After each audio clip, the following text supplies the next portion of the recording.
ముందుగా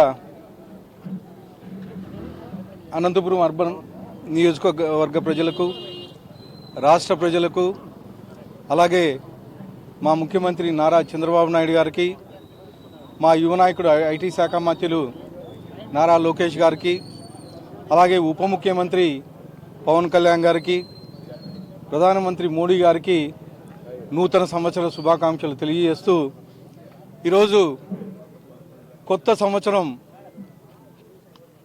స్టార్టింగ్ శుభ సందర్భంగా అనంతపురం అర్బన్ నియోజకవర్గంలో 1 కోటి రూపాయలతో సీసీ రోడ్డు ఓపెనింగ్ చేయడం జరిగింది, భూమి పూజ చేయడం జరిగింది. గత 5 ఏళ్లలో ఎక్కడే కానీ గత ముఖ్యమంత్రి జగన్మోహన్ రెడ్డి గారు ఒక డెవలప్మెంట్ చేసిన దాఖలాలు లేవు, ఒక రోడ్డు వేసిన దాఖలాలు లేవు. కానీ మా ముఖ్యమంత్రి నారా చంద్రబాబు నాయుడు గారు ఈ సంవత్సరంన్నర కాలంలోనే అనేకమైనటువంటి అభివృద్ధి కార్యక్రమాలు చేసి, ముఖ్యంగా రోడ్లు ఎక్కడికక్కడ గుంతలు పడి అధ్వానంగా ఉండేటివి. వర్షాకాలం వస్తే చాలు బండ్లలో బయటికి రావాలంటే భయపడే పరిస్థితి, యాక్సిడెంట్ల పరిస్థితి.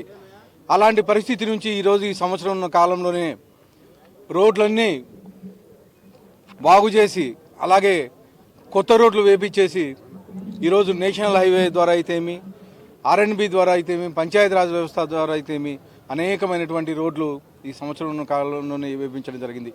ముఖ్యంగా అనంతపురం అర్బన్ నియోజకవర్గంలో గత 5 ఏళ్లలో ఎక్కడే కానీ రోడ్డు కానీ వేపించిన దాఖలాలు లేవు.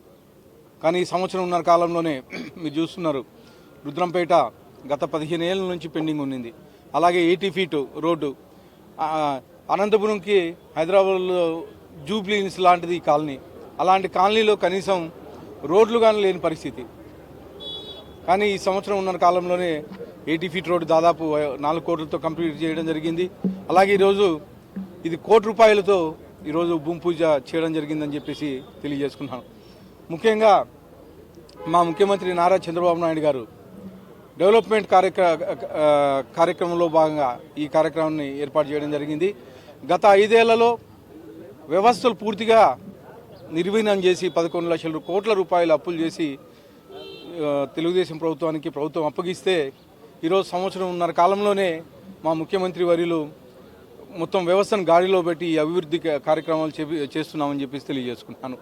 మరొక్కసారి రాష్ట్ర ప్రజలకు, దేశ ప్రజలకు అందరికీ నూతన సంవత్సర శుభాకాంక్షలు. ముఖ్యంగా అర్బన్ నియోజకవర్గ ప్రజలందరికీ నూతన సంవత్సర శుభాకాంక్షలు తెలియజేస్తున్నాను.